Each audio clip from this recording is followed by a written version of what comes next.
Welcome to OFIA's 76th Annual Meeting and Convention.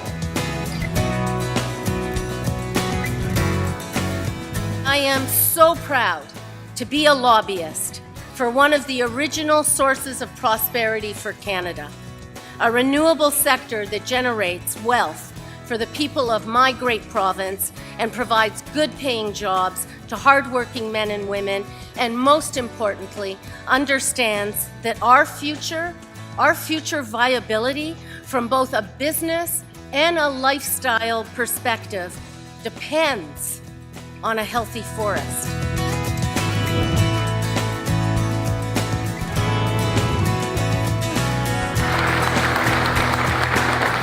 Ontario's forest sector plays a critical role in the success of our economy. It generates more than $15 billion in annual revenue and provides around 150,000 direct and indirect jobs. It's one of our #1 priorities to grow the economy, to create and protect good-paying jobs. We want to hear from you on the biggest issues you face in forestry, the red tape that affects you most, and how you think we can work together to grow Ontario's sustainable forest industry.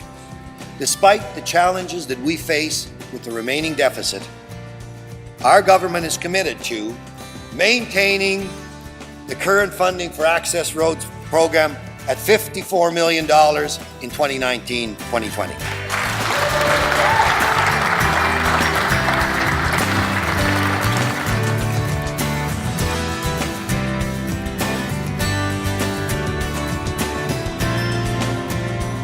That roads program is critical to us getting access to the wood.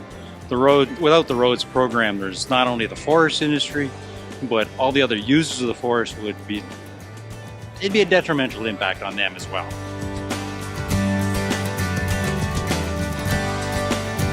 There is no more important industry to the future of Northern Ontario, and therefore to economic prosperity and distributed economic growth in the province of Ontario than the forestry industries.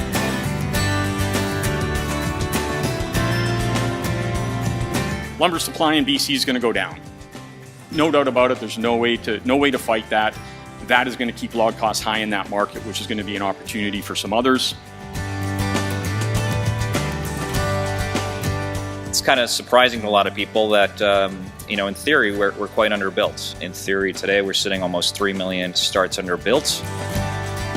Harvesting and transforming 1 cubic meter of wood generates economic spin-offs of over $40, above and beyond mere stumpage fees. And the big difference is people's perception of forestry is very different in Sweden. Kids learn about forestry from an early age in school, and they appreciate wood as a renewable resource and don't look at lumberjacks and foresters as villains, as we sometimes face those conversations.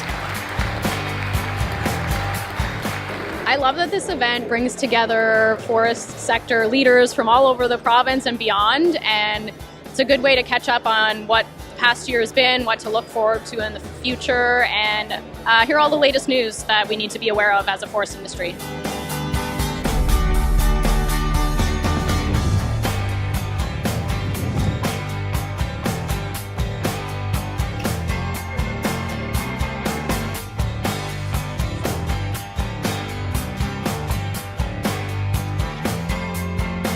We all know that there's a lot of expertise and knowledge in this room amongst the foresters, not just the doctors and the researchers. And getting together, maybe us identifying the problems and the doctors of the world helping us solve that, it's going to help move forestry forward. Remember, we're trying to conserve and preserve what we value in the forest over time. We want to pass those forests on to future generations.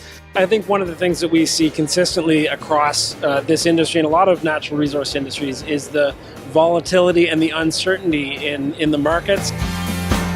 But this is why you would engage the local stakeholders with the local knowledge at the front end of these things, so you can build in that kind of variety of responses and flexibility into a more nimble management decision-making system.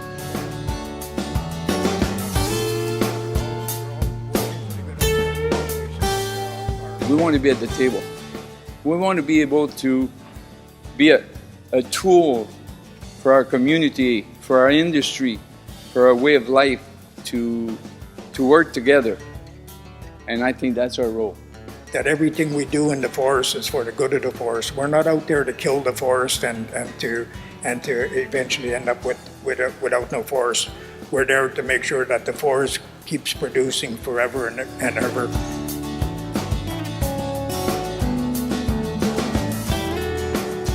I am huge on relationships, and I think that when you have the relationships with our municipalities and those in the forestry sector, I think then that you collaborate and you have a trust and a relationship moving forward to advocate for each other. To the degree that you can work cooperatively and hand in glove with First Nations over the next few years, your opportunities for growth and your opportunities for innovation and your opportunities to capture new markets are going to increase substantially. It is a huge industry in this province. It is not a sunset industry. Our members invest heavily into their facilities.